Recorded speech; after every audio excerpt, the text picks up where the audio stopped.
ক্ষমতা ছাড়ার আর ২ মাসও বাকি নেই, অথচ এই সময়ে নিজের ছেলে হান্টার বাইডেনকে নির্বাহী আদেশে নিঃশর্তভাবে ক্ষমা করে এবার বিতর্কের জন্ম দিয়েছেন মার্কিন প্রেসিডেন্ট জো বাইডেন।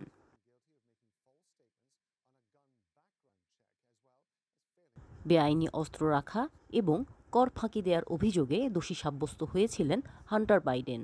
আগামী ১২ই ডিসেম্বর অস্ত্র মামলা এবং ১৬ই ডিসেম্বর কর ফাঁকির মামলায় আদালতে হান্টার বাইডেনের সাজা ঘোষণার কথা ছিল। তবে সম্প্রতি এক বিবৃতিতে বাইডেন জানান তিনি ছেলে হান্টারের জন্য ক্ষমার ঘোষণায় স্বাক্ষর করেছেন।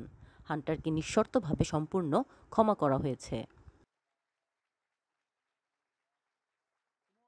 মার্কিন গণমাধ্যম সিএনএন জানায়, সাজা ঘোষণা হলে হান্টারকে হয়তোবা জেলে যেতে হতো। বাইডেন ক্ষমা করায় আদালত হান্টারকে তার অপরাধের জন্য আর কোনো শাস্তি দেবে না। ক্ষমার ঘোষণায় বাইডেন বলেছেন তার ছেলে হওয়ার কারণেই হান্টারকে বিচারের মুখোমুখি করা হয়েছিল এবং তিনি ন্যায় বিচার পাননি। যুক্তরাষ্ট্রে শাস্তি মওকুফের সর্বোচ্চ ক্ষমতা থাকে প্রেসিডেন্টের হাতে। প্রেসিডেন্ট চাইলে যে কারো দণ্ড মওকুফ করে দিতে পারেন। জানুয়ারিতে যুক্তরাষ্ট্রের প্রেসিডেন্টের দায়িত্ব নিতে যাওয়া ডোনাল্ড ট্রাম্পও এই সিদ্ধান্ত আর প্রত্যাহার করতে পারবেন না।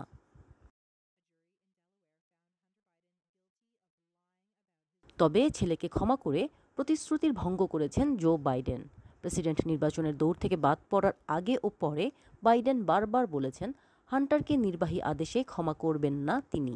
এমনকি নির্বাচনে ট্রাম্পের জয়ের পরও প্রেসিডেন্ট বাইডেন এবং হোয়াইট হাউসের মুখপাত্র বারবার বলেছেন হান্টার বাইডেনকে ক্ষমা করা বা সাজা কমানোর কোনো সিদ্ধান্ত নেওয়া হবে না।